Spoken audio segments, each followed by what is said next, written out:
Assalamualaikum warahmatullahi wabarakatuh. wabarakatuh. Assalatu wassalamu ala asrofil anbiya'i wal mursalin wa ala alihi wa sahbihi ajmain amma ba'du. Rabbi shrah li sadri wa yassir li amri wahlul 'uqdatam min lisani yafqahu qawli. Alhamdulillahirabbil alamin, kita panjatkan kehadirat Allah Subhanahu wa taala atas nikmat sehat yang Allah berikan kepada kita hari ini dan juga kelapangan waktu sehingga kita semua di sini dapat berkumpul di kajian Selasa Dompet Duafa Hongkong bersama Ustazah Aini. Salawat dan salam kita haturkan kepada junjungan Nabi besar kita Nabi Muhammad SAW atas kesabarannya dan doanya sehingga kita bisa menikmati nikmatnya Islam sampai saat ini dan insya Allah sampai nanti ajal menjemput kita. Amin. Adapun tema kajian siang hari ini tentang 6 alasan menghindari makanan haram ya Ustazah ya. Ini tema sangat menantang sekali di teman-teman kita ini di Hong Kong, khususnya saya sendiri, saya pribadi. Mungkin lebih jelasnya, tafadhol Ustazah, silahkan di-share. Baik, bismillahirrahmanirrahim. Assalamualaikum warahmatullahi wabarakatuh. Waalaikumsalam warahmatullahi wabarakatuh. Alhamdulillahirabbil alamin, wassalatu wassalam ala nabiyyina Muhammadin wa ala alihi wa sahbihi ajma'in wa man tabi'ahum bi ihsanin ila yaumiddin, amma ba'du. Jamaah sekalian yang dirahmati Allah Subhanahu wa taala, alhamdulillah pada siang hari ini kita dapat berjumpa kembali melanjutkan tema kita. Kok di saya hilang zoom-nya?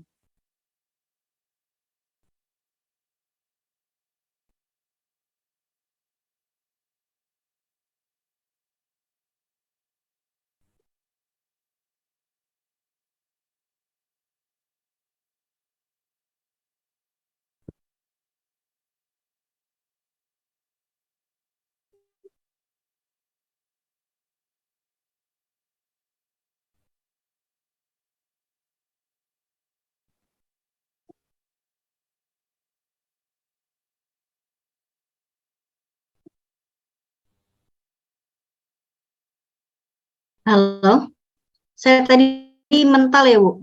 Enggak Ustazah.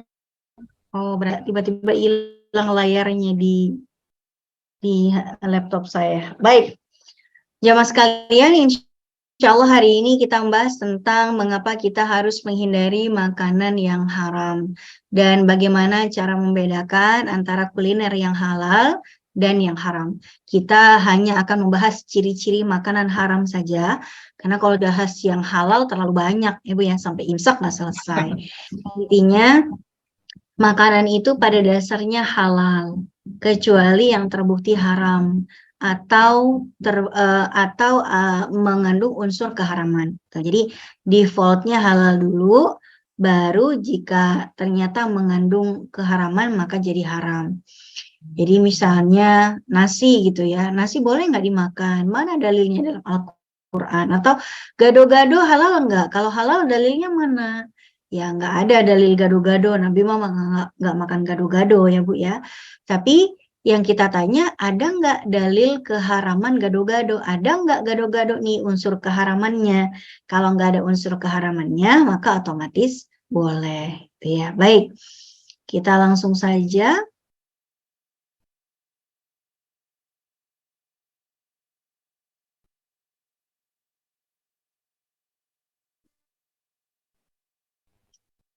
Ini dia fikih kuliner, mengapa kita harus menghindari makanan yang haram ya.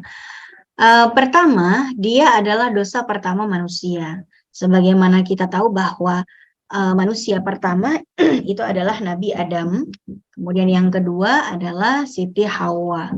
Ternyata dosa yang pertama kali mereka lakukan bukan membunuh gitu ya, bukan apa gitu, tapi malah mengkonsumsi makanan yang diharamkan.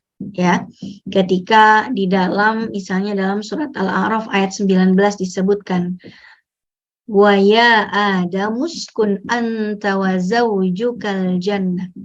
Wahai Adam, tinggallah kamu bersama istrimu di dalam surga dan makanlah apapun, tapi jangan mendekati pohon ini. Jadi semua kuliner di surga itu diperbolehkan untuk dikonsumsi oleh Nabi Adam, tapi yang nggak boleh itu adalah apa? Yang tidak boleh hanya satu saja, satu jenis buah tertentu dari pohon tertentu. Ya, di situ juga nggak disebutkan kenapanya itu enggak. Jadi kenapanya itu nggak disebutkan gitu. Kenapa dilarang itu nggak ada. Di sini adalah ada ujian dari Allah terhadap Nabi Adam. Sebatas mana Nabi Adam itu taat pada ketentuan Allah. Kira-kira seperti itu ya. Nah, setelah Nabi Adam dan Siti Hawa memakan buah khuldi, kemudian mereka bertaubat kepada Allah dan taubatnya mereka itu diterima oleh Allah. Setelah mereka bertaubat, dosanya diampuni, tapi tetap ada hukumannya. Hukumannya yaitu dikeluarkan dari surga, dikirim ke bumi dan ditempatkan di dua tempat yang berbeda yang pada akhirnya mereka dipertemukan kembali. Intinya itu adalah dosa pertama manusia yang menyebabkan mereka keluar dari dalam surga. Yang kedua adalah langkah syaitan. Jadi manusia itu ya bisa dihindarkan untuk keluar dari surga. Kalau kata syaitan gini, Bu, kalau Nabi Adam dan Siti Hawa itu bisa dikeluarkan dari surga sebab godaan atas makanan, maka anak cucunya juga pasti bisa dong ya dihindarkan masuk surga dengan adanya godaan makanan ya. Maka di dalam Al-Baqarah 168 disebutkan, wahai manusia, makanlah yang halal lagi baik dari apa yang terdapat di bumi, dan janganlah kamu mengikuti langkah-langkah syaitan. Karena syaitan itu musuh yang nyata. Maka di sini disuruh memakan makanan yang halal, itu langsung diikutkan dengan larangan mengikuti langkah syaitan. Jadi masih ada korelasinya gitu, Bu, antara makan yang halal dengan menghindari jalannya syaitan. Makan surga. Kemudian yang ketiga, doa itu bisa tidak dikabulkan. Kenapa demikian? Nah, karena ketika di dalam satu hadis disebutkan, summa dzakara rajulu yutilus safar asy'ath aghbar yamuddu yadayhi ila as-sama'i ya rab ya rab ya rab mat'amuhu haramun wa mashrabuhu haramun fa anna yustajabulah. Nah, itu ya. Jadi jamaah sekalian, kemudian Nabi bercerita tentang seorang yang lusuh berdebu mengangkat tangannya ke langit sambil berdoa, ya Tuhan, sedangkan makanannya haram, minumannya haram, pakaiannya haram, diberi gizi yang haram, bagaimana mau dikabulkan doanya? Jadi maksudnya gini, Bu, Nabi pernah menceritakan tentang seorang laki-laki yang hajatnya selalu dipenuhi sama Allah. Setelah hajatnya itu dipenuhi sama Allah, dia suatu saat itu pernah memiliki satu hajat yang belum juga dikabulkan sama Allah. Akhirnya dia itu menyendiri, ya. Menyendiri itu maksudnya menghindar dari keramaian dunia. Menghindar dari keramaian dunia itu maksudnya dia beribadah apa segala macam. Kemudian dia berdoa kepada Allah Subhanahu wa Ta'ala. Setelah dia itu berdoa kepada Allah, ternyata Allah itu masih tidak mengabulkan doanya tadi. Dan Nabi melanjutkan kisahnya, wa mat'amuhu haramun. Ya, jadi makanan ketika dia itu menyendiri dari keramaian manusia, beribadah ini dan itu supaya hajatnya itu dikabulkan, ya, tapi dia masih hobi makan makanan yang haram, minum minuman yang haram, ya. Kemudian wa malbasuhu haram. Pakaiannya juga didapat dengan cara yang haram. Wa ghudhiya bil haram, tubuhnya, dagingnya, darahnya itu tumbuh dari sumber yang haram. Fa anna yustajabulah, bagaimana mungkin Allah akan kabulkan doanya. Nah gini, kalau kita ingin Allah mengabulkan doa kita dan terhindar dari doa yang ditolak, maka sebisa mungkin kita menghindari makanan yang haram. Kemudian, nah ini agak ngeri-ngeri gimana gitu ya, menjadi santapan api neraka. Maka Nabi mengatakan, ayyuma 'abdin nabata lahmuhu min suhtin fannaru aula bihi. Siapa yang dagingnya tumbuh dari yang haram, maka dia lebih pantas menjadi santapan api neraka, gitu ya. Dan yang terakhir tentu mencegah penyakit. Mencegah penyakit ini tuh maksudnya apa? Ada perintah bagi kita untuk menghindari makanan yang berbahaya. Supaya apa? Supaya terhindar dari penyakit, ya. Kita nggak boleh minum racun, nggak boleh nenggak baygon, itu Bu ya. Supaya apa? Supaya kita terhindar dari mara bahaya, segala hal yang mencelakakan diri kita dan kesehatan kita. Maka disebutkan di sini di An-Nisa ayat 4, fakuluhu hani'am mari'a, dan makanlah pemberian itu niscaya menjadi obat yang menawarkan. Alasan kita yang terakhir tentu saja yang nomor 6, karena kita taat kepada Allah, makanya kita menghindari larangannya, ya. Nah, ini kira-kira alasan kenapa kita harus menghindari makanan yang haram. Nah, bagaimana ketentuan pemilahan antara makanan yang halal dan yang haram? Pertama, yang halal lebih banyak daripada yang haram. Pada dasarnya semua makanan itu halal dulu. Kecuali ada indikasi keharamannya baru haram ya Bu ya. Nah, bagaimana dengan makanan yang tidak berlogo halal? Kalau di negeri mayoritas muslim seperti di Indonesia misalnya, tidak harus semuanya berlogo halal. Banyak makanan pinggir jalan, PKL, pedagang kaki lima yang belum memiliki sertifikat halal. Tidak mungkin juga kita bilang pada mereka, Bang, bubur ayamnya haram Bang, belum ada logo halalnya gitu ya. Waduh, beli kagak, menghakimi iya gitu. Enggak, ya kenapa? Kita tahu si abangnya ini beragama Islam, mayoritas orang Indonesia beragama Islam, kita pun tahu komposisi bubur ayam itu ya enggak ada unsur keharamannya kan gitu. Lalu fungsinya logo halal MUI di Indonesia itu apa? Menghilangkan rasa was-was dan memberikan confirm gitu ya, konfirmasi penegasan atas kehalalan saja. Contoh misalnya kita mau beli daging impor Australia. Kadang-kadang kan kita bertanya nih, Australia kan negara minoritas muslim. Di sana peternakannya, di penyembelihannya itu sesuai dengan syariat Islam atau enggak, kan gitu ya. Maka ketika ada logo halalnya, oh ini mah udah dipantau sama MUI, oh berarti halal, gitu ya. Tapi kalau kita beli ke tukang ayam yang ada di pasar, ya nggak usah ada logo halalnya, ya. Kita lihat di lehernya, oh udah ada bekas sayatan, penyembelihan syar'i. Yang jual juga orang Islam juga, ya sudah selesai masalahnya. Namun kalau di negara minoritas Muslim memang agak sedikit lebih berhati-hati ya, karena tidak beragama di sana penghuninya tidak beragama Islam. Jadi wajar kalau misalnya ibu-ibu nggak sembarangan jajan pinggir jalan ya. Karena apa? Karena apalagi daging-dagingan ya Bu ya, daging ayam, daging sapi, pasti di sana ibu lebih berhati-hati ya. Kenapa? Karena kita meragukan apakah itu disembelih dengan cara yang syar'i atau tidak. Namun apabila yang ibu beli itu tidak ada unsur keharamannya, ibu beli vegetable salad ya, salad vegetable, kentang goreng, segala macam, nggak ada unsur keharamannya, nggak ada masalah ya. Bagaimana kalau misalnya misalnya di McD atau di KFC, kita nggak makan ayamnya, kita nggak makan burgernya, tapi kita makan French fries-nya misalnya. Kita makan kentang gorengnya boleh atau tidak? Kita kan nggak tahu kentangnya digoreng pakai apa. Namanya kentang pasti digoreng dengan minyak goreng. Minyak gorengnya apa dong? Ya minyak goreng macam-macam.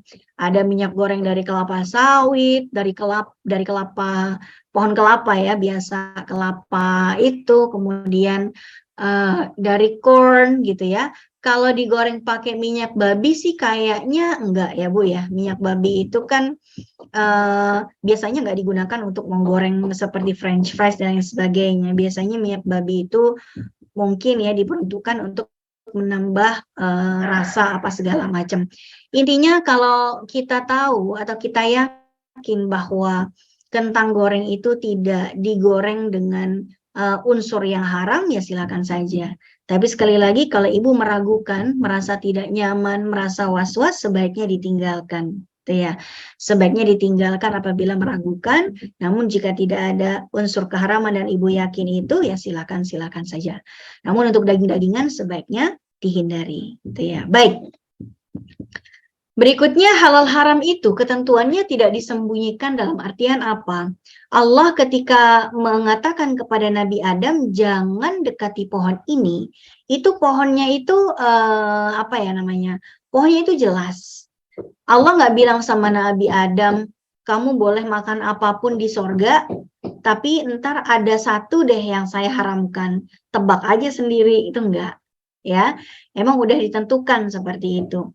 Kalau misalnya ya, misalnya di kalangan kita ada ulama yang menyembunyikan fakta, oh harusnya nggak halal, kok dihalalin, nah itu yang salah, yang menyembunyikan fakta. Ya, kita mempercayai lembaga hal kehalalan kan, dan mereka harus mempertanggungjawabkannya di hadapan Allah gitu. Jadi kalau kita memakan dengan standar logo halal, tapi ternyata ada oknum-oknum yang bermain di dalamnya, jualan logo halal dengan cara yang menipu misalnya, itu yang mempertanggungjawabkan yang menipu itu dengan Allah, kita memakan apa yang zahir ya. Nahnu nahkumu bidzawahir wallahu yatawallas sarair. Kita menilai sesuatu apa yang zahir terlihat di mata kita. Dan soal apa yang tidak terlihat di mata kita itu urusan Allah saja. Jadi kalau misalnya kita di Indonesia, Bu, mau beli bakso di mana-mana ya dagingnya daging sapi gitu kan. Kalau misalnya tiba-tiba ada orang iseng tukang baksonya dicampur dengan daging babi, tidak ada informasi apapun juga, ini bakso apa Pak? Bakso sapi, ngomongnya gitu doang. Yaitu penipuan yang dilakukan dia, itu urusan dia dengan Allah. Kita udah nanya ini bakso apa? Oh, bakso sapi, ya sudah. Gitu ya. Ya sudah, berarti tidak haram. Jikapun ternyata dia menyembunyikan sesuatu yang tidak kita tahu dan bahkan dia membohongi kita, itu adalah tanggung jawab dia dengan Allah. Tapi tentu kita melihat juga kehati-hatian ya, jangan sampai sembarangan kita mengkonsumsi, sebaiknya kita bertanya, apalagi di negara minoritas muslim. Nah, oke, baik. Berikutnya yang ketiga, syubhat itu subjektif. Artinya apa? Kalau kita, tapi kan kita nggak tahu begini, kan kita nggak tahu begitu. Begini, Ibu, ketika kita tidak tahu ini dan tidak tahu itu namanya mazhannah, persangkaan. Bisa jadi seperti yang kita sangkakan, bisa jadi tidak. Pada dasarnya segala sesuatu kan boleh dulu dimakan, kecuali ada unsur keharaman dan kita tahu ada unsur keharamannya. Kalau misalnya kita ke Singapura, ke bandara Singapura, itu kan di food court-nya itu kan dibedakan ya Bu ya, nampan hijau dengan nampan merah. Kalau yang nampan hijau itu yang halal food. Kalau yang nampan merah non halal. Dan bahkan tempat penyucian piringnya juga berbeda. Penempatan yang nampan merah di sana, nampan hijau di mana gitu. Yang muslim-muslim biasanya cari yang nampannya hijau. Tidak mungkin dia ke warung yang nampannya merah. Dan gitu. Nah sayangnya di Indonesia itu enggak seperti itu. Karena memang kebanyakan sih orang muslim ya di Indonesia. Enggak seperti di Singapura yang orang Islamnya dengan non-muslimnya mungkin hanya 50-50.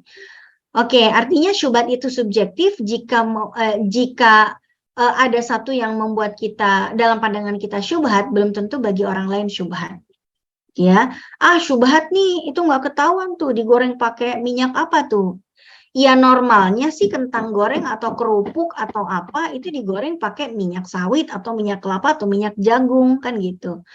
Tapi kalau kita tetap khawatir, buat kita jadi syubhat dan sebaiknya dihindari karena bisa mendatangkan rasa was-was. Namun apabila ada orang yang mengkonsumsinya, kita tidak boleh memvonis orang itu makan makanan yang haram. Kenapa? Karena secara zahir yang dia makan adalah makanan yang tidak dilarang. Baik. Kemudian yang keempat, dalam halal dan haram itu ada ikhtilaf. Ada perbedaan pandangan di kalangan para ulama. Seperti makanan-makanan yang tidak pernah didapati di masa Nabi. Kalau kita lihat di hadis-hadis Nabawi gitu ya, itu nggak ketemu nih. Contohnya ikan lele. Lele itu Nabi nggak makan lele, nggak ada lele. Tapi kita di Indonesia makan lele. Kenapa lele ada yang mengharamkan? Lele ada yang mengharamkan. Karena lele itu kan makannya najis. Dagingnya tumbuh dari yang najis. Ya. Tapi sebagian ulama yang lain itu menghalalkan. Kenapa? Karena sudah terjadi perubahan benda. Dari yang tadinya kotoran itu najis, dia makan kotoran yang najis, tapi diolah oleh tubuhnya menjadi daging yang suci. Daging lele yang suci itu prosesnya namanya istihalah, tuh ya. Proses perubahan benda dari yang suci menjadi najis itu namanya istihalah. Atau misalnya istihalah itu bisa juga dari yang tadinya suci menjadi najis. Ya, jadi istihalah itu berubahnya sesuatu karena berubah bentuknya, berubah wujudnya, berubah struktur kimiawinya, berubah hukumnya juga. Dari yang najis menjadi suci atau dari yang suci menjadi najis. Saya kasih contoh misalnya istihalah itu seperti air mineral yang kita konsumsi yang suci bisa berubah najis kalau dia itu sudah berubah menjadi air seni, air kencing. Kita waktu minum kan airnya masih suci tuh Bu.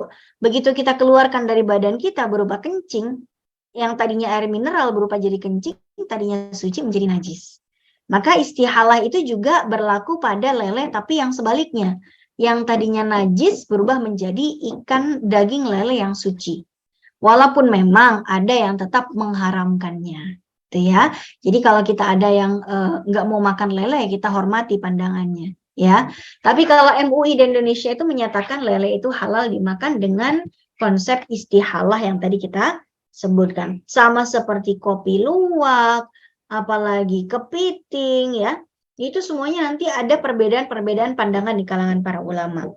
Karena apa? Karena tidak pernah ada di masa Nabi sehingga terbuka pintu ijtihad dalam berfatwa. Kadang-kadang satu lembaga dengan lembaga fatwa yang lain itu bisa berbeda hasil fatwanya. Dari satu ulama ke ulama yang lain bisa berbeda hasil fatwanya. Gitu ya. Baik.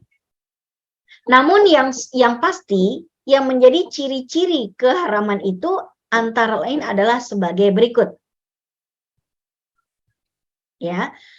Pertama kriteria yang secara umum yang pertama adalah najis. Najis itu sudah pasti tidak diperbolehkan untuk kita makan. Kemudian yang kedua khamr atau sesuatu yang memabukkan. Kemudian yang ketiga madharat. Madharat itu artinya sesuatu yang membahayakan, tuh ya. Ini tidak boleh untuk kita konsumsi. Ya, kalau mengandung najis, khamr dan madharat. Nah, kalau misalnya Ibu ragu, aduh di Hong Kong ada nih yang jualan nasi goreng enak banget, tapi dicampur sama khamr misalnya, nggak usah Ibu makan. Ibu ngegoreng nasi di rumah aja kalau gitu ya. Tapi kalau di Indonesia biasanya orang nggak pakai angciu kecuali di Chinese restaurant itu pun kita bisa nanya. Saya mau nanya dong di sini nasi gorengnya dicampur arak atau angciu nggak? Oh tidak, kami tidak pakai itu gitu ya. Misalnya. Ya sudah, secara faktanya, secara terang-terangan dia menyatakan tidak pakai, ya sudah. Kita mengambil informasi based on the owner kan. Ya, ownernya aja bilang enggak. Soal ternyata kalau dia berdusta, itu urusan dia dengan Allah. Tuh ya. Tapi kalau dia bilang, oh iya ini kita pakai angciu, makanya wangi gitu kan. Wah, kalau gitu nggak jadi pesen deh kok. Nah, saya nggak mau pesen lah gitu. Soalnya saya nggak makan angciu sama arak nih misalnya. Kemudian kriteria yang khusus hewan yang tidak diperbolehkan adalah hewan yang secara eksplisit itu diharamkan. Seperti babi dan anjing. Secara eksplisit ada keharamannya. Walaupun tidak disebabkan alasannya, nggak disebutkan alasannya. Sampai sekarang penyebab haramnya babi itu tidak disebutkan loh oleh para ulama. Kenapa babi itu diharamkan itu nggak ketemu alasannya. Kalau hikmahnya ada, misalnya terhindar dari cacing pita, iya. Tapi kalau ada babi yang tidak mengandung cacing pita, apakah halal dimakan? Enggak juga. Jadi cacing pita itu bukan penyebab dasar keharaman babi. Ya, tapi kalau kita hikmahnya terhindar dari cacing pita dengan menghindari babi, oh iya. Atau misalnya babi itu dia hidup di tempat yang kotor. Kalau ada orang miara babi, ping-ping gitu ya. Kalau buang kotoran di disinfektan, sakit dikit ke rumah sakit hewan, kusem dikit ke salon hewan gitu ya, bersih banget tuh babi misalnya ya. Apakah boleh kalau kita iseng pengen nyembelih itu si baby pig misalnya ya? Ya nggak boleh, kan bersih dia. Dijamin juga bersih dari cacing pita, ya tetap nggak boleh. Kenapa? Ya karena namanya babi. Ya, maka haramnya babi itu tidak disebutkan alasannya. Persis seperti ketika Allah mengharamkan buah khuldi terhadap Nabi Adam. Nggak disebutkan alasannya. Ya. Tapi dia secara eksplisit diharamkan. Disebutkan beberapa kali di dalam Al-Quran tentang keharaman si babi ini. Ya. Yang kedua adalah bangkai. Hurrimat alaikumul maitatu waddam walahmul khinzir. Diharamkan bagi kamu makan bangkai, makan darah, dan daging babi. Bangkai ini adalah hewan yang mati tanpa mengalami penyembelihan yang syar'i. Penyembelihan yang syar'i itu adalah ketika dipotongnya di leher. Ya, baik itu dipotong dengan pisau atau belati atau apapun yang melukai area pembuluh vena dan pembuluh arterinya. Begitu digores, darahnya itu langsung mengucur deras. Karena memang tepat di arteri dan venanya. Walaupun kalau unta itu bisa juga karena badannya besar, kesulitan untuk menyembelih, boleh ditombak tepat di area arterinya. Jadi misalnya orang yang udah ahli banget nombak, dia udah bisa ngira-ngira nih pembuluh arterinya di mana nih tuh, di leher sebelah mana. Cek, cer, langsung keluar tuh. Langsung dia limbung gitu ya. Itu juga diperbolehkan. Nah, tapi bagi kita yang tidak expert, asal nombak aja jangan, jadi nyiksa binatang. Gitu ya. Jadi bangkai itu adalah hewan yang mati tanpa ada proses penyembelihan yang syar'i. Kalau dia matinya karena sakit atau karena ditabrak atau karena terjatuh atau karena ditanduk hewan yang lain lalu dia mati, maka itu berstatus bangkai yang haram untuk kita konsumsi. Kemudian bercakar dan bertaring karena karena untuk memburu hewan buruannya. Kalau bercakar dan bertaring tapi tidak untuk memburu hewan yang lain, itu nggak ada masalah. Seperti ayam, Bu. Ayam itu kan kakinya ada cakarnya ya. Tapi cakarnya ayam itu tidak dipakai untuk memburu hewan buruannya. Tapi untuk mengais-ngais makanan yang ada di atas tanah. Makanya ayam itu tidak disebut sebagai hewan bercakar. Dia disebutnya hewan berceker. Jangankan daging ayamnya, cekernya aja kita makan. Ya, oke, baik. Berikutnya lagi, hewan yang tidak boleh dibunuh. Seperti kucing misalnya, itu tidak boleh dimakan. Kodok juga, kata dan kodok ini ketika ada seorang tabib bertanya sama Nabi, ya Rasul, saya ini sudah masuk Islam, dan saya sebelum masuk Islam itu biasa bikin obat dari kata kodok. Apakah saya masih boleh? Kata Nabi, nggak boleh bunuh kodok, jangan bunuh kodok lagi.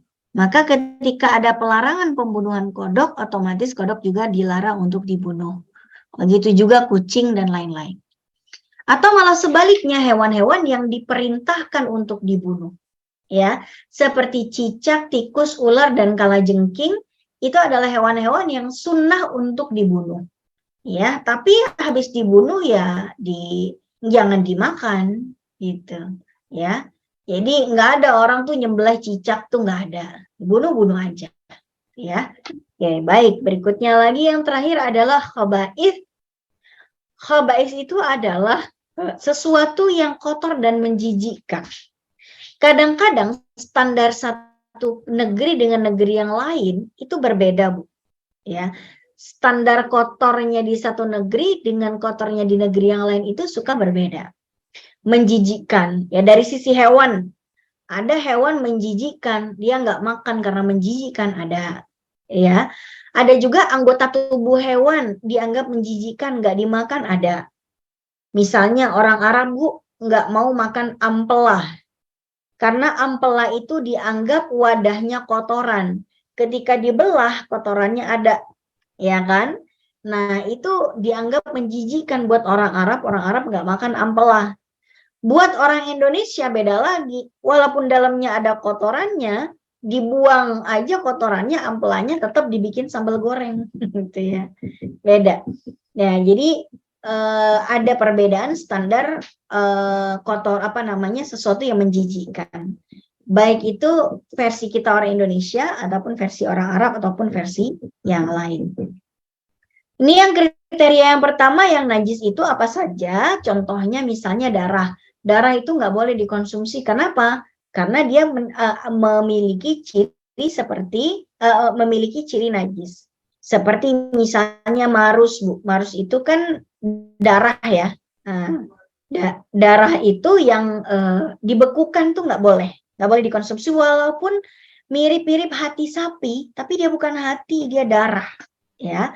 Kemudian darah ular itu juga nggak boleh dikonsumsi. Itu najis. Tapi kalau buat pengobatan gimana? Selagi masih ada alternatif yang halal, cari yang halal dulu. Kalau nggak ada, baru kita ambil yang memiliki unsur keharaman yang standarnya sedikit, ya. Atau dalam keadaan darurat boleh. Tapi kalau tidak dalam keadaan darurat, ada opsi lain yang halal, cari dulu yang halal. Yang ketiga, lawar. Lawar ini adalah makanan khas Bali.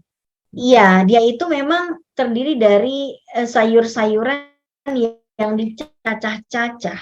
Tapi biasanya di Bali itu lawarnya dikasih cipratan darah. Kalau dia dikasih cipratan darah ular, namanya lawar ular. Dikasih cipratan darah ayam, namanya lawar ayam.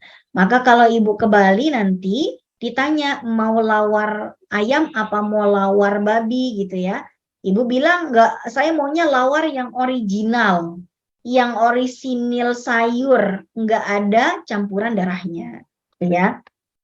Kemudian berikutnya sosis darah. Ini pernah ditemukan di UK kalau nggak salah, black pudding ya kita bilangnya. Karena dalam pembuatannya banyak mencampur darah ya. Oke, kemudian yang terakhir, kue darah babi saya nggak tahu apakah di Hong Kong ada, tapi kita bisa menemukannya di Taiwan. Di Taiwan ada kue darah babi yang seperti ini, yang menjadi kue jajanan anak-anak sekolah.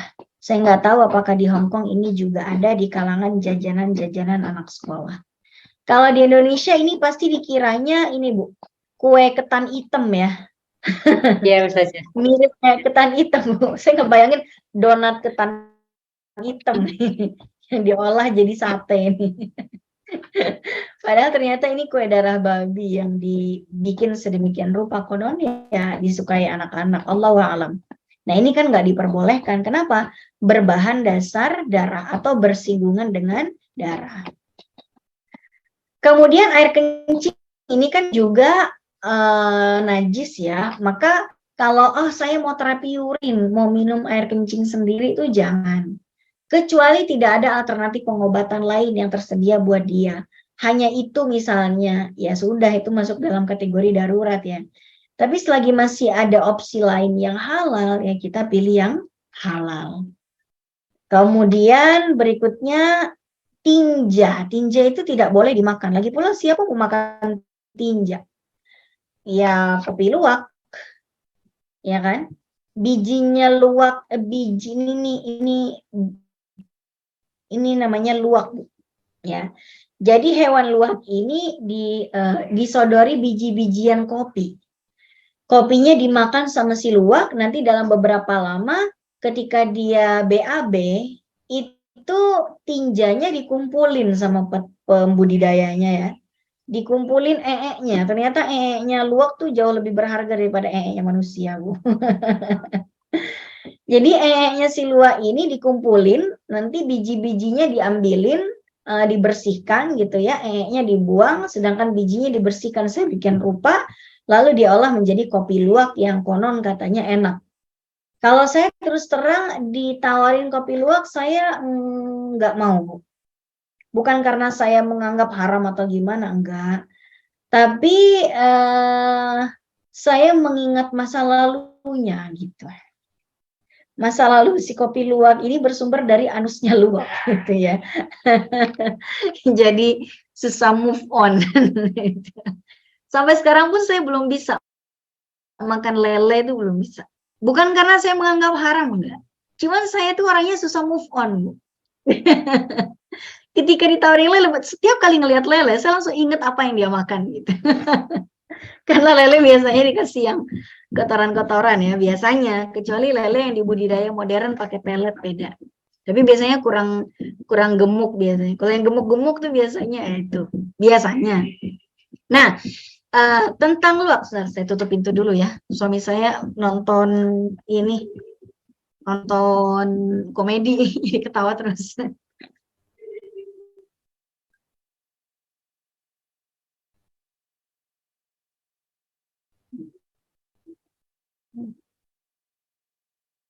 Oke, baik. Nah, kalau kopi luwak ini nanti para ulama terbagi menjadi dua pendapat, mengatakan bahwa tinja itu dikatakan tidak halal atau haram karena disamakan seperti tinja. Namun sebagian yang lain mengatakan bahwa konsumsi itu adalah benda yang suci yang hanya ketempelan najis. Seperti cincin yang termakan bayi, terus keluar lewat ee-nya, cincinnya dicuci jadi suci lagi, boleh dipakai lagi. Ketika pun dia sholat, cincinnya masih dipakai, nah itu nggak apa-apa. Kenapa? Karena udah disucikan.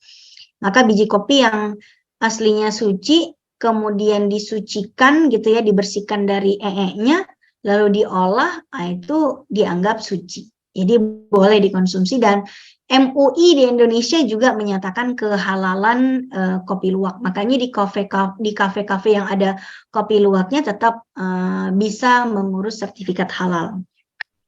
Walaupun sebagian lain orang tetap ada yang mengharamkan, kita tentu menghormati perbedaan pendapat yang ada. Kemudian kriteria yang kedua, memabukkan. Memabukkan itu apa? Memabukkan itu hilangnya akal sehat, ya Bu ya. Ibu pasti tahu lah, mungkin di Hong Kong banyak lah ya yang mabuk di jalan. Mungkin Allah alam, saya belum pernah ke Hong Kong, Bu ya. Suami saya yang pernah dulu. Dompet Duafa kalau nggak salah yang mengundang tahun 2010 akhir. Karena itu bertepatan dengan pas saya lahiran anak. Ya, itu Dompet Duafa Hong Kong saat itu mengundang. Jadi khamar itu adalah sesuatu yang memabukkan dengan atau tanpa alkohol. Ya, yang penting dia bikin mabok, maka dia berstatus sebagai khamar dan haram dikonsumsi. Contoh apa nih yang tidak mengandung alkohol tapi memabukkan? Ada ekstasi itu 0% alkohol, tapi dia bikin fly. Ya, bikin mabok, bikin hilang akal, nah itu berarti masuk kategori khamar juga. Ada yang ngandung alkohol tapi nggak bikin mabok, Bu. Kayak hand sanitizer, 70% alkoholnya, tapi kalau diminum nggak bikin mabok, meninggal, Bu. Jadi hand sanitizer itu haram diminum bukan karena dia khamar, tapi karena mematikan kalau dimakan atau diminum ya. Baik memabukkannya itu karena diminum, atau dimakan, atau dihisap, atau disuntikkan. Kalau bikin mabok, maka itu khamar. Bagaimana cara mengidentifikasi sesuatu itu khamar atau bukan? Ya, maka dites dulu, bikin mabok enggak? Ya, misalnya ada ahli medisnya, ada ulamanya, lagi mau bikin tes, ini produk khamar atau bukan, ya. Nah, kemudian dikumpulkanlah beberapa relawan yang belum pernah mabok. Kalau dia udah sering mabok, dikasih segelas nggak mabok dia. cari yang belum pernah mabok dan diutamakan non-muslim. Ya kan mau jadi tester, Bu. Ya. Jadi diutamakan non-muslim. Kalau dia minum sedikit nggak mabok, minum banyak mabok, itu khomer. Ya, kalau dia sudah ditetapkan sebagai khomer, ya, dia adalah khomer, maka setetes pun nggak boleh kita konsumsi. Ya. Misalnya nih whisky itu memabukkan, ya nggak boleh kita minum sedikit ataupun banyak, ya. Tapi kalau misalnya ada katanya ini homer, tapi kok enggak kayak ini Bu, ganja ya Bu ya, daun ganja itu bikin mabok kalau dia dikonsumsi dalam keadaan kering dan dibakar. Tapi kalau dia dibikin sayur, dia nggak bikin mabok. Makanya orang Aceh banyak yang nyayur daun ganja konon dulu, saya nggak tahu sekarang.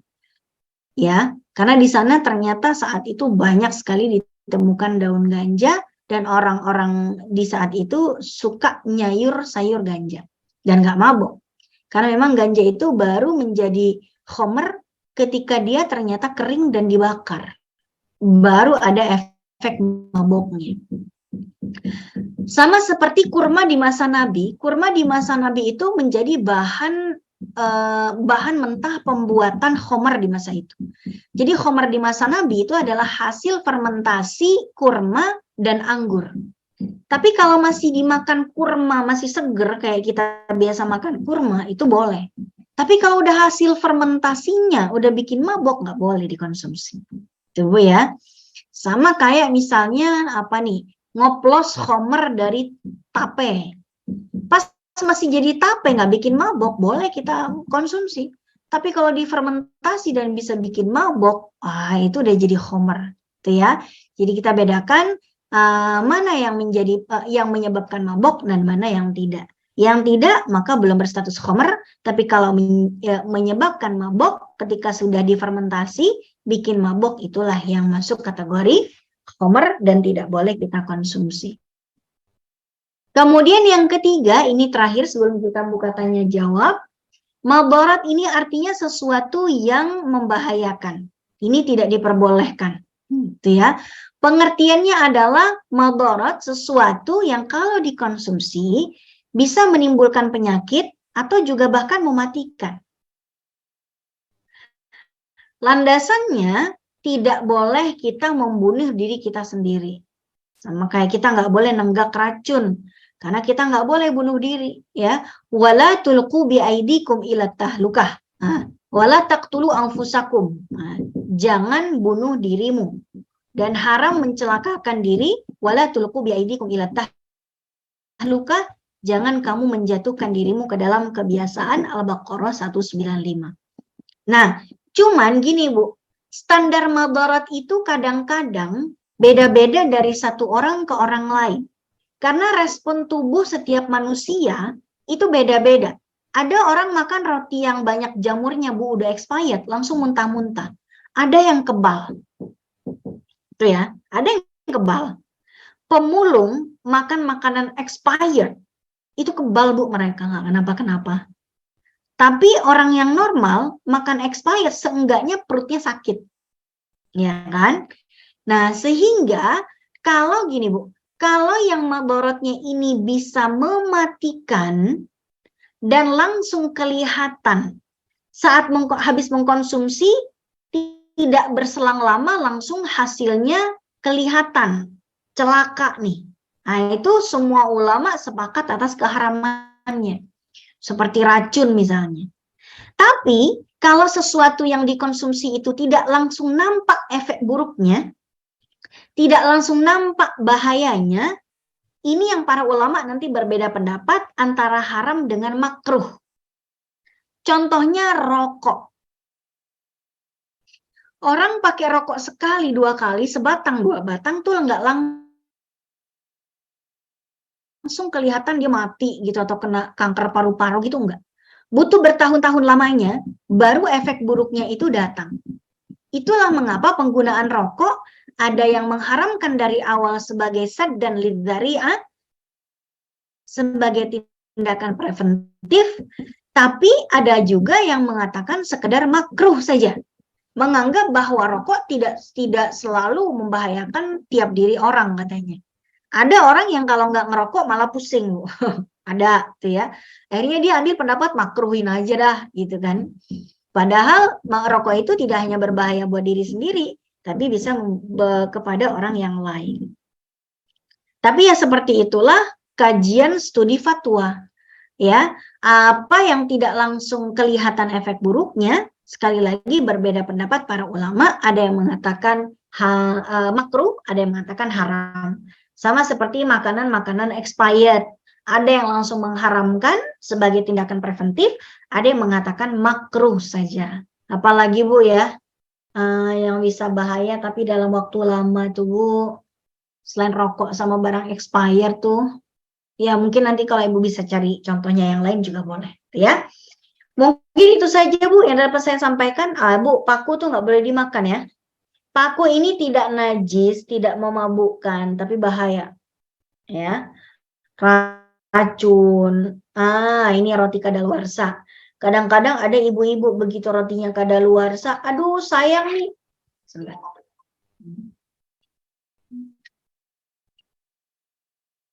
Aduh sayang nih roti kalau dibuang, akhirnya digunting bagian jamurnya digunting. Tuh ya. Sisanya ditutup pakai selai, nggak kelihatan kalau expired. Dikasih ke anaknya gitu ya, jangan. Ya, apa hukumnya makan roti yang kadaluarsa? Ada dua pendapat. Ada yang mengharamkan dari awal sebagai tindakan preventif, ada yang memakruhkan saja, atau makruh itu artinya sesuatu yang kalau dilakukan dibenci atau tidak disukai. Ya, formalin, bahan seperti bakso atau tahu Bu ya, banyak yang dipakai formalin. Nah, ini ada yang mengatakan halal atau makruh ya, ada yang mengatakan haram dari awal. Kenapa? Karena formalin ketika kita habis makan itu tahu yang dicampur formalin kan kita nggak langsung mati atau nggak langsung sakit. Tapi kan efeknya itu jangka panjang ya. Itu bisa berbahaya. Makanya ada yang makruh saja, tapi ada yang dari awal mengharamkan. Baik Ibu-Ibu sekalian, ini saja mungkin dari saya. Jika ada pertanyaan silakan. Jazakillah khair Ustazah atas pemaparan materinya hari ini. Masya Allah, lengkap sekali, detail sekali dalil-dalilnya. Baik, selanjutnya kita buka sesi tanya jawab. Bagi teman-teman yang ingin bertanya, silahkan atau bisa ditulis lewat via kolom chat.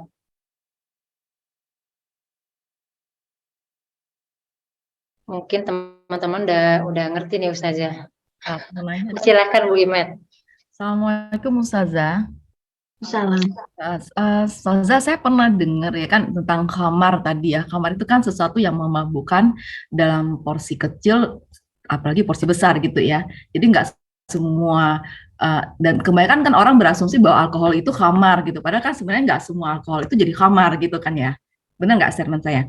Nah, terus saya pernah dengar juga kajian itu mengatakan bahwa vanilla yang kalau kita baking itu kan proses untuk menjadi vanilla itu sendiri itu membutuhkan alkohol katanya. Jadi untuk bisa kan vanilla itu kan dari tanaman. Nah, terus untuk bisa menjadi vanilla untuk baking itu membutuhkan alkohol untuk jadi kayak apa namanya fermentasinya lah gitu sehingga menjadi vanilla yang bisa untuk digunakan baking. Nah, kemudian akhirnya keluar fatwanya bahwa vanilla itu tuh nggak haram gitu loh. Nah, kayak gitu boleh nggak? Maksudnya benar nggak sih kondisi seperti itu gitu loh? Atau misalnya ada juga kayak apa ya, kayak soy sauce gitu. Soy sauce itu kan kalau saya lihat tuh kayak di sini misalnya ada soy sauce yang tidak pas kalau kita lihat ingredients-nya itu nggak ada alkohol. Ada soy sauce yang ada tulisan alkoholnya. Nah, setelah saya baca-baca, dan saya juga pernah tanya sama Ustadz, waktu dia Ustadznya Hanafi gitu, dia bilang proses soy sauce itu kadang-kadang memang kan itu udah kan dari kacang kedelai gitu, jadi memang menghasilkan alkohol, tapi kalau tidak ada diberikan alkohol ke dalam ingredients-nya, itu bisa halal gitu. Itu menurut Ustazah gimana? Oke, kita bahas tentang alkohol dengan khamar serupa tapi tak sama ya Bu ya. Gini,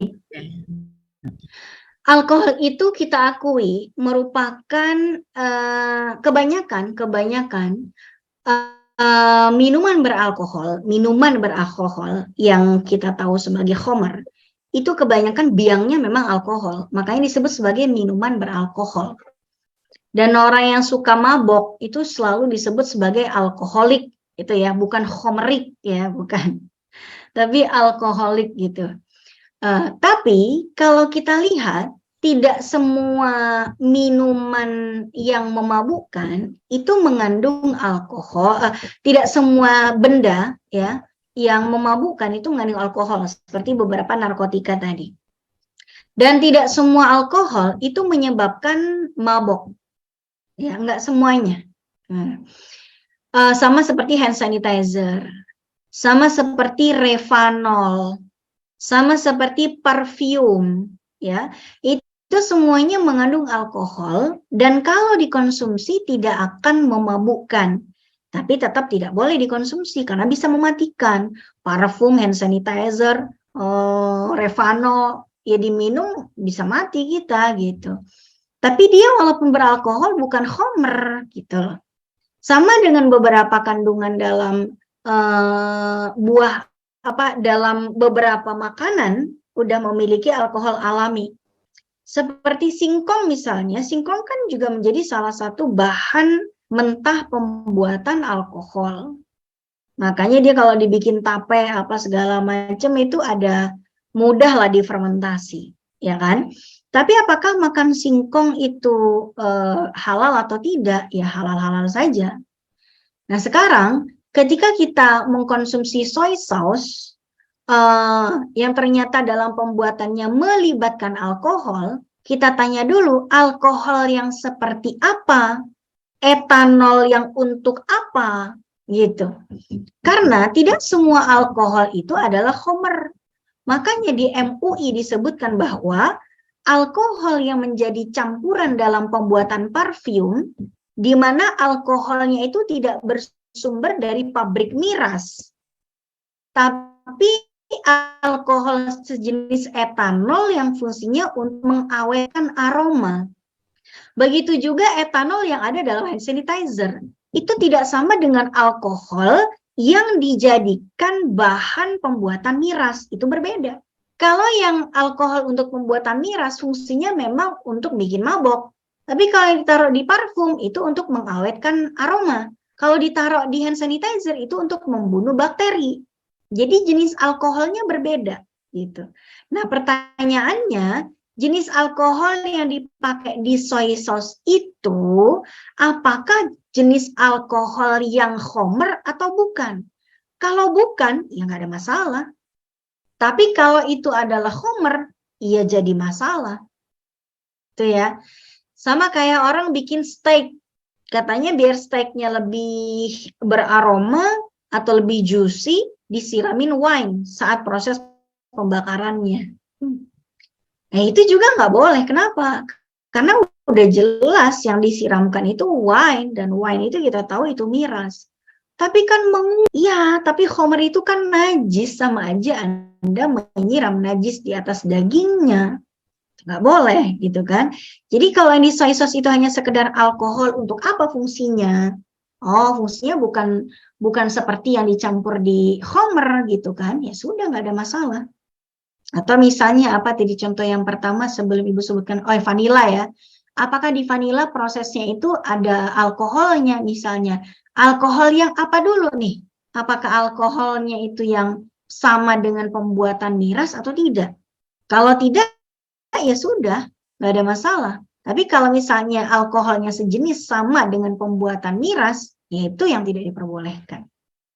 Kita kira-kira seperti itu. Kalau Ibu misalnya masih bingung, ini kira-kira begini dan begitu, gampangnya kalau di negara minoritas muslim ada logo halalnya apa enggak? Nah, itu akan lebih jelas. Kalau nggak ada logo halalnya ya sudahlah, daripada was-was kan gitu ya.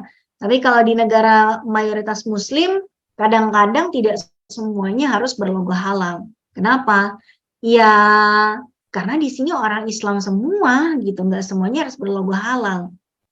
Tapi kalau vanila banyak kok di sini, ya sudah, berarti mereka meyakini bahwa alkohol yang dibuat dalam prosesnya berarti bukan alkohol yang buat bikin miras, itu aja. Lagi pula orang minum vanili, Bu, itu nggak ada sih yang sampai mabok, nggak ada yang bikin mabok. Tapi kalau sekali lagi, kalau itu buat ibu meragukan, sebaiknya ibu hindari. Tapi kalau ibu tidak ragu, enggak, ini alkohol bukan alkohol yang miras kok, ya sudah, bismillah, nggak ada masalah. Kira-kira seperti itu. Baik. Ya, jazakallah khair, Ustazah. Di Baik. Hong Kong juga ada Ustazah yang vanilla yang logo halal ada kok. Oh ada, alhamdulillah. Aman berarti kalau yang Insya itu. Allah. Oke. Kalau terkait pewarna makanan tuh gimana Ustazah? Kayak kita bikin kue lapis tuh kan ada warna-warnanya kan. Pasta pandan, pasta strawberry itu ya. Nah itu ada yang nggak ada logonya itu gimana? Kira-kira dalam pembuatan pasta itu apakah di dalamnya ada khomernya atau ada unsur keharamannya atau tidak? Itu dulu. Jadi kalau misalnya kita mencari boleh atau tidak, bukan boleh atau tidak, adakah unsur keharamannya? Itu dulu. Kalau misalnya tidak ada unsur keharamannya, kenapa tidak boleh? Kan pada dasarnya al-aslu al-ibaha. Defaultnya itu boleh dulu gitu. Kalau ada unsur keharaman, baru nggak boleh. Nah, jadi kalau dalam prosesnya, apakah dalam proses pembuatan pasta pandan atau pasta strawberry atau pasta cherry atau pasta blueberry gitu ya, apakah itu melibatkan keharaman dalam proses pembuatannya atau bahkan bahannya ada yang haram atau tidak? Kalau ada, ya berarti kita hindari. Kalau nggak ada, ya sudah selesai masalah. Dengan atau tanpa logo halal.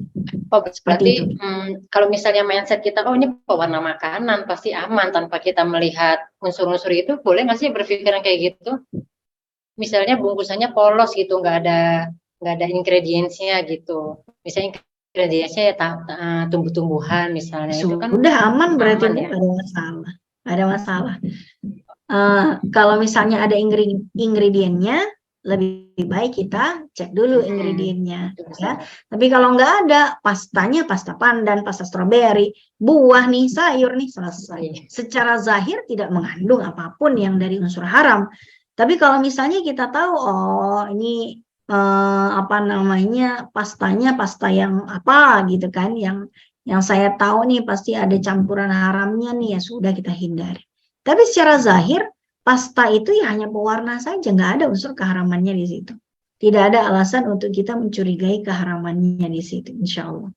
Baik. Baik, Ustazah. Pertanyaan selanjutnya, Ustazah. Bagaimana pendapat Ustazah? Ada sebuah restoran non halal di Hong Kong, tapi dia menyediakan roti halal di dalamnya. Ketika ditanya ini halal, yes gitu.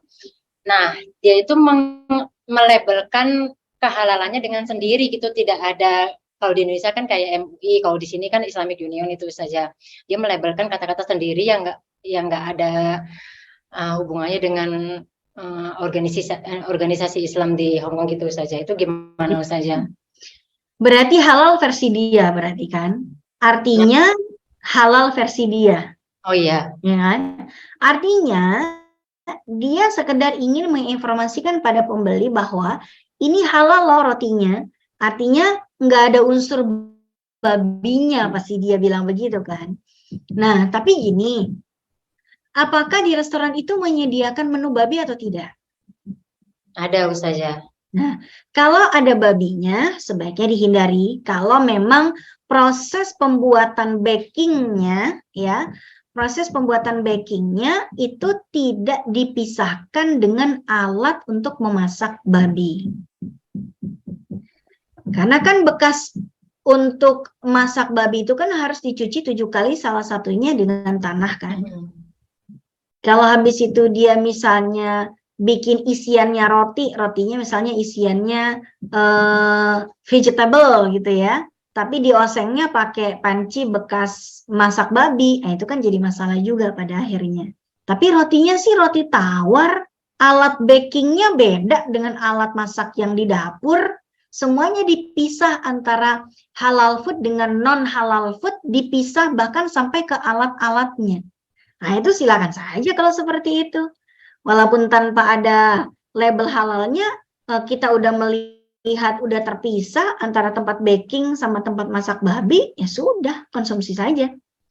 Tapi kalau dapurnya sama, ya ada keyakinan yang kuat bahwa isian rotinya itu memakai panci yang sama dengan panci yang dia pakai memasak babi, sebaiknya ibu hindari.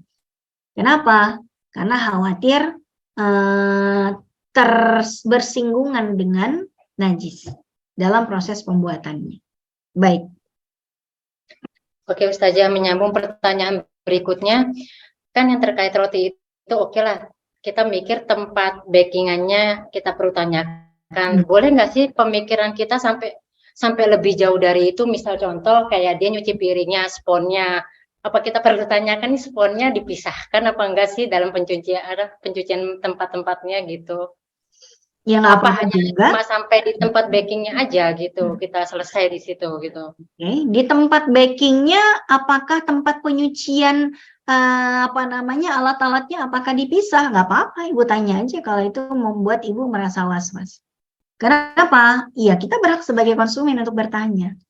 Tapi kalau misalnya secara zahir kita melihat halal food, non halal food selesai, tidak perlu bertanya lebih jauh, ya sudah. Sebagaimana Nabi ketika ditawari kambing bakar oleh seorang wanita Yahudi, Nabi juga nggak nanya, ini dibakarnya kamu diolesin pakai pisau yang udah pernah dipakai buat ini babi nggak? Cuci piringnya pakai cucian piring bekas babi nggak? Enggak. Nabi ya makasih, dimakan bareng-bareng dengan para sahabat. Karena Yahudi ini bilang, silakan ya Rasul, ya halal kok gitu. Ya sudah, selesai. Kenapa? Sekali lagi, nahnu nahkumu bil dhawahir. Kita menilai buat kita. Secara zahir itu halal kok. Ya, jika ternyata ada hal yang disembunyikan dari kita, itu urusan dia dengan Allah gitu. Di sini halal food, non halal food. Halal bakery gitu ya. Ini non halal. Ya sudah, kita ambil yang halal bakery tanpa harus bertanya lebih lanjut. It's okay. Kira-kira seperti itu. Baik. Oke, lanjut saja. Kalau terkait obat itu gimana saja? Kita berobat di sini nih, kan nggak ada logonya, tapi kan tujuan kita tuh berobat itu untuk menyembuhkan. Itu gimana? Ya. Dalam unsur pengobatan itu memang banyak rukhsahnya. Banyak sekali dispensasi dalam urusan pengobatan memang. Makanya vaksin COVID di Indonesia seperti AstraZeneca, walaupun MUI mengatakan bahannya ada unsur najis, tapi hukum menggunakannya halal. Kok bisa? Iya, karena ada hajat yang mendesak untuk itu. Gitu. Jadi walaupun AstraZeneca, Pfizer dikatakan bahannya tidak halal, tapi hukum menggunakannya jadi halal. Kok bisa? Ada hajatnya ke situ. Gitu. Morfin, Bu. Morfin itu kan narkoba gitu loh. Nggak boleh kita konsumsi. Tapi kalau untuk kepentingan anestesi, kenapa jadi boleh? Makanya dalam unsur pengobatan, hal-hal yang seperti itu banyak sekali dispensasinya. Tapi sekali lagi, kalau ada pilihan yang misalnya ada anestesi yang tanpa harus melibatkan morfin misalnya nih, ya bagus. Ya, tapi kalau misalnya tidak sama kuatnya atau tidak sama efektifnya, ya tentu kita memilih yang efektif, gitu ya. Karena ya udahlah, saya mau saya mau dioperasi, nggak usah pakai morfin, saya nggak usah dianestesi, saya mau gigit sapu tangan aja kalau sakit, saya mau teriak aja pakai sapu tangan, gitu ya, nggak apa-apa juga. Tapi kalau orang memilih untuk dianestesi saja, untuk menghindari rasa sakit yang tidak tertahankan, ya kita nggak bisa mengatakan haram-haram gitu. Jadi dalam unsur pengobatan itu banyak sekali keluasan dalam kebolehannya. Tapi kalau ada dua obat, yang satu dari babi, yang satu dari sapi, ya kita pilih yang sapi gitu ya. Atau satunya apa, ada substitute-nya gitu ya. Nah, itu kita berarti cari yang paling minimalis yang paling minimalis resikonya, yang paling minimalis kenajisannya. Kira-kira seperti itu. Baik, berarti berlaku untuk hewan juga ya Bu ya? Misalnya ada beberapa hewan seperti kayak katak gitu atau kelelawar, tapi dia bisa buat menyembuhkan, berarti dalam kondisi tertentu boleh dikonsumsi gitu ya? Kata atau kelelawar. Bentar dulu, ada substitute-nya nggak? Maksudnya ada nggak pilihan lain yang juga bisa untuk dikonsumsi untuk menyembuhkan yang tidak dari kata? Ya, itu dulu yang dipilih. Ya, kata dokter dia ke dokter alternatif. Kata dokter alternatifnya dia disuruh makan kodok gitu kan. Tapi kalau dia ke klinik dia dikasih obat, obat pil atau apa gitu ya. Udah pilih yang pil aja. Kira-kira seperti itu.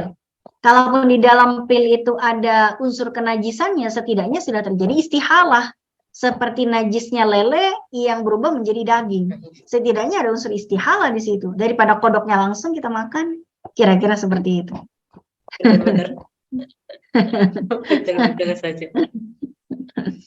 Oke, baik. Masih ada Ibu pertanyaannya? Lagi, Ustazah, Ya. boleh lupa ya? Ustazah, silakan. kalau misalnya kita diundang ke rumah teman di sini gitu ya, teman kita Muslim gitu, apakah kita boleh berasumsi bahwa makanan yang dihidangkan itu adalah makanan halal? Iya dong, kan dia Muslim. Apakah we have reason to believe bahwa makanan dia itu haram? Apakah Misalkan kan karena kita di Hong Kong gitu ya, kalau misalnya di Indonesia kan kita assume-nya semua makanan ayam apapun itu pasti halal gitu kan kalau di Indonesia. Nah kalau di Hong Kong kan ada tempat-tempat tertentu yang jual halal. Tapi boleh nggak misalnya saya diundang ke rumah temen nih gitu loh. Terus makanan yang disediakan ya semua tuh nggak ada babinya gitu loh ya. Saya juga pasti nggak ada alkohol. Tapi mungkin ada ayam atau daging. Boleh nggak saya berasumsi aja oh ini nih halal gitu karena teman saya Muslim gitu. Berasumsi menghindari makanan karena was-was itu boleh. Tapi menghakimi dan memvonis haram itu yang nggak boleh. Oke. Untuk diri kita pasang standar kehati-hatian yang tinggi boleh. Tapi jangan tinggi.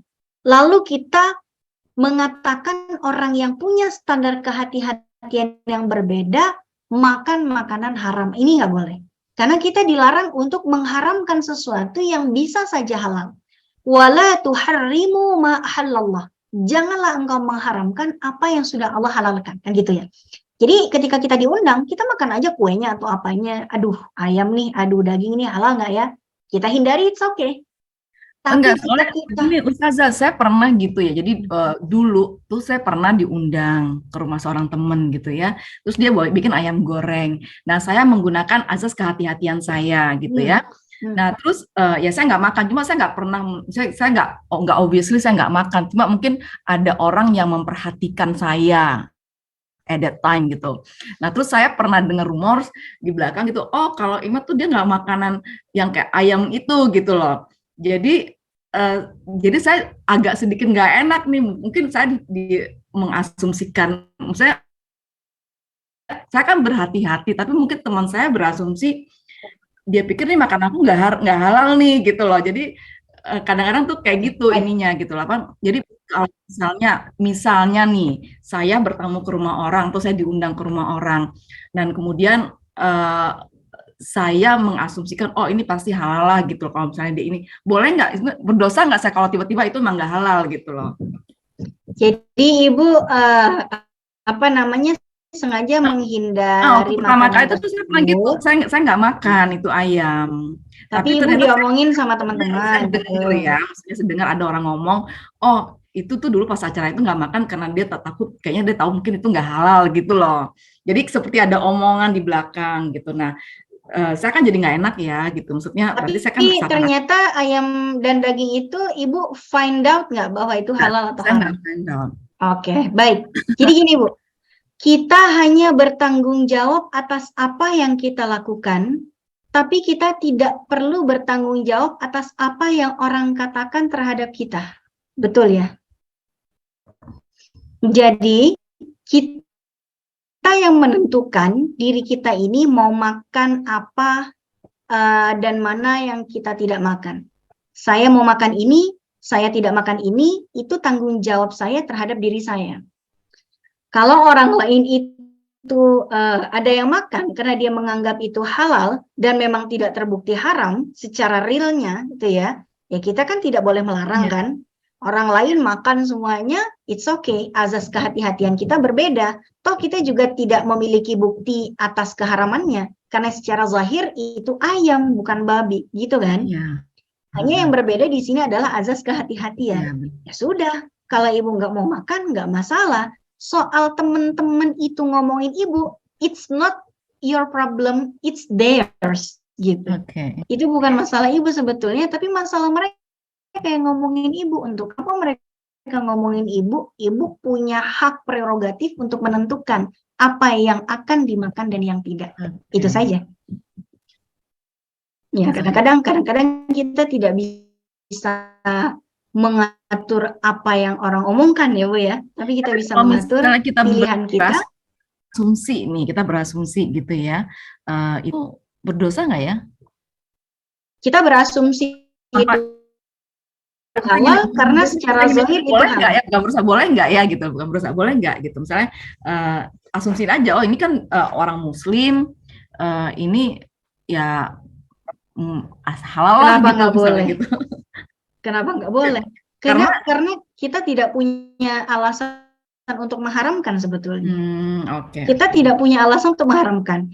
Alasan untuk menghalalkan banyak.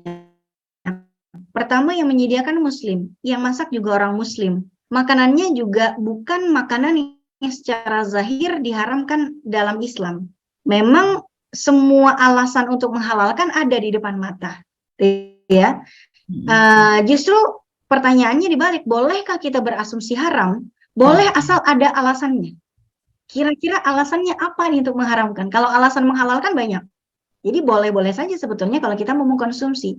Tapi sekali lagi azas kehati-hatian kita yang terlalu tinggi yang pada akhirnya membuat kita tidak mau makan. Jadi makanan itu bisa saja buat kita jadi syubhat, buat orang lain jadi tidak. Kira-kira seperti itu. Baik. Maaf Ustazah, saya mau lanjutin pertanyaannya Bu Media soal ke rumah dengan makanan yang kita assuming that not halal. Itu mungkin Bu Imat juga melihat dari background dari teman tersebut, karena kadang-kadang teman kita memang Muslim tapi suaminya non Muslim.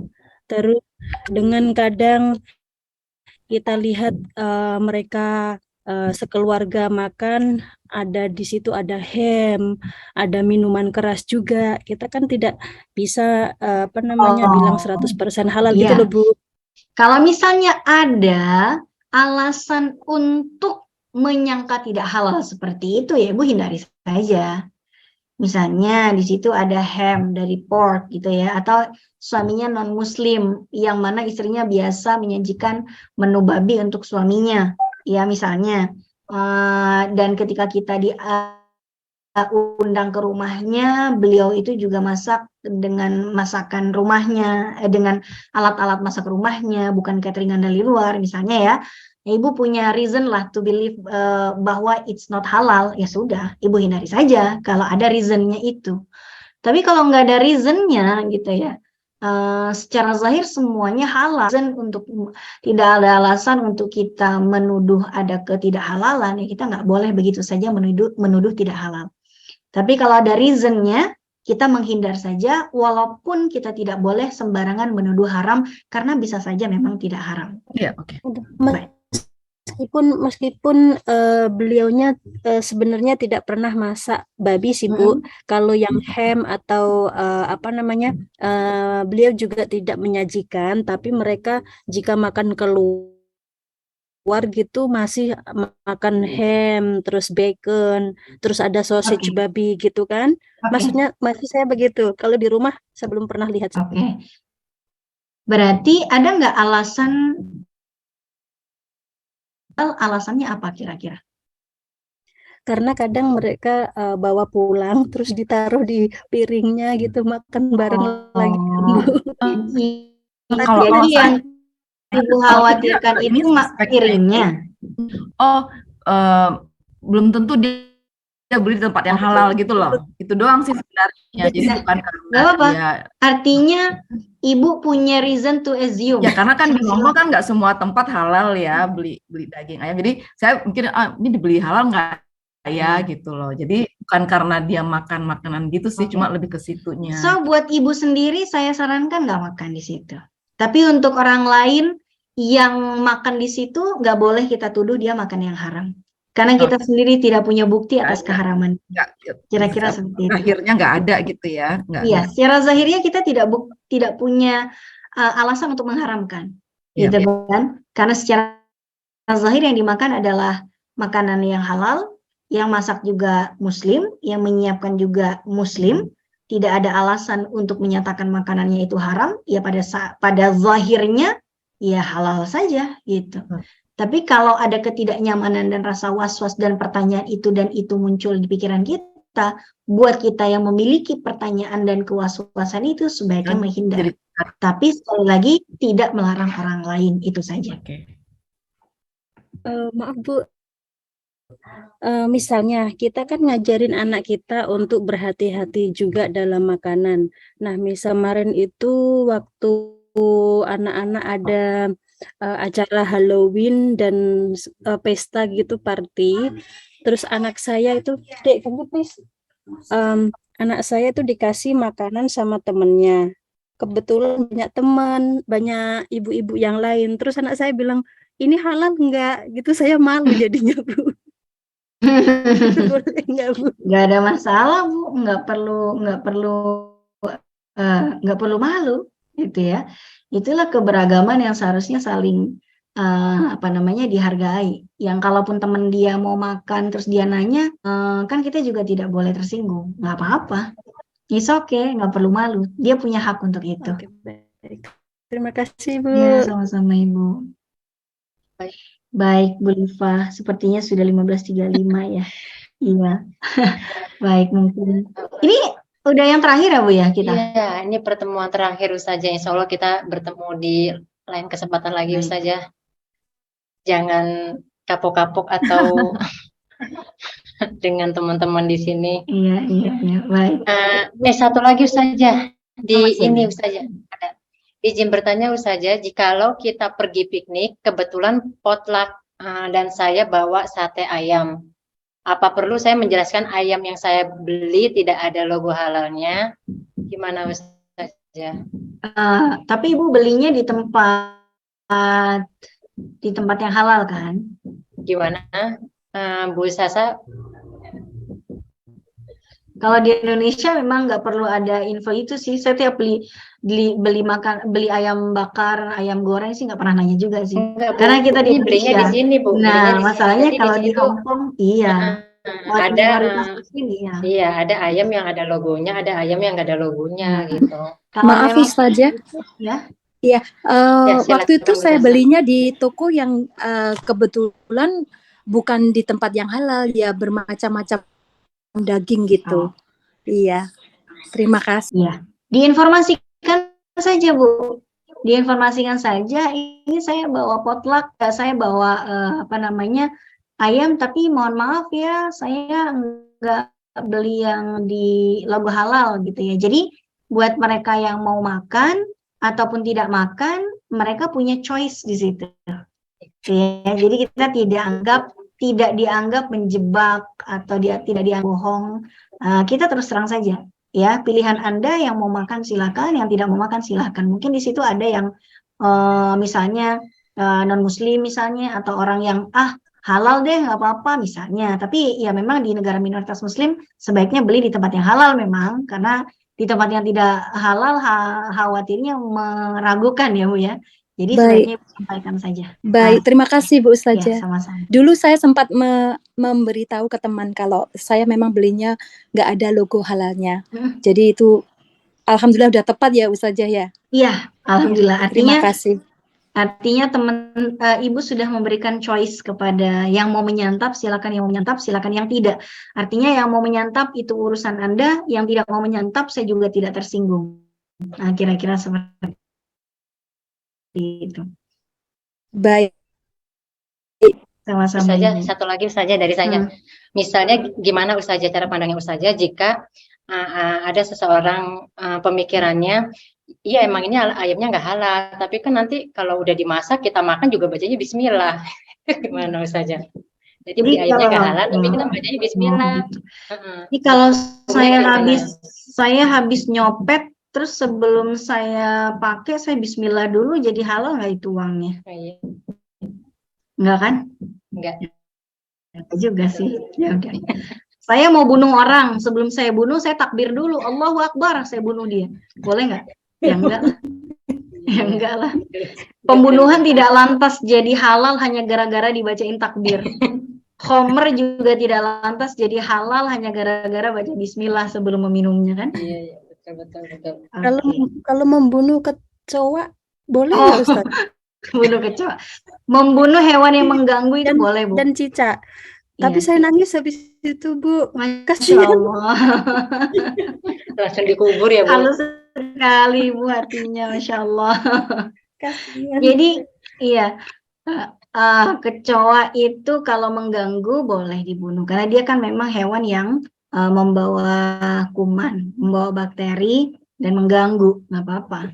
Tikus, kecoa, ular, kalajengking itu boleh dibunuh kalau dia ibu temukan, ya. Tapi kalau hewan-hewan yang lain kalau nggak mengganggu nggak boleh dibunuh. Seperti semut misalnya, kalau semutnya nggak ganggu, jangan iseng dipintes Bu, biarin aja dia lewat, gitu ya. Tapi kalau seperti tikus, ular, cicak itu memang sunnahnya dibunuh, walaupun dia Nah, nggak kalau ganggu. semutnya gigit, Ya, kesel ya? otomatis kan kita, gitu ya, matilah dia kan dia ganggu. Kalau dia Bu iseng gitu ya, berbaris di tembok gitu ya, yang berbaris di dinding gitu ya, ibu pintes-pintesin tuh jangan. Dia nggak ada dosa sama kita, biarin aja. Oke, baik. Baik, Bu Masih Ica. ada lagi, Bu Lima? Sudah selesai ya Ibu-Ibu ya. Jazakillah khair kasiran Ustazah atas ilmu yang disampaikan selama 8 kali pertemuan dengan Ustazah. Semoga kita bertemu di lain waktu. Semoga ilmu-ilmu yang Ustazah sampaikan ke teman-teman bisa dipraktekkan ke kehidupan sehari-hari. Amin. Amin. Mari Ibu-Ibu kita tutup majelis kajian ini dengan membaca Alhamdulillah dan doa kafaratul majelis. Alhamdulillahirabbil alamin. Subhanakallahumma wa bihamdika asyhadu an la ilaha illa anta astaghfiruka wa atubu ilaik. Jazakallah khairan Ustazah atas Terima kasih Ustazah. Ibu-ibu semuanya. Mohon maaf jika selama 8 pertemuan ini ada kata-kata yang menyinggung hati, menggores luka. Mohon maaf lahir dan batin. Mudah-mudahan kita akan dipertemukan di waktu yang lain. Insya Allah. Aku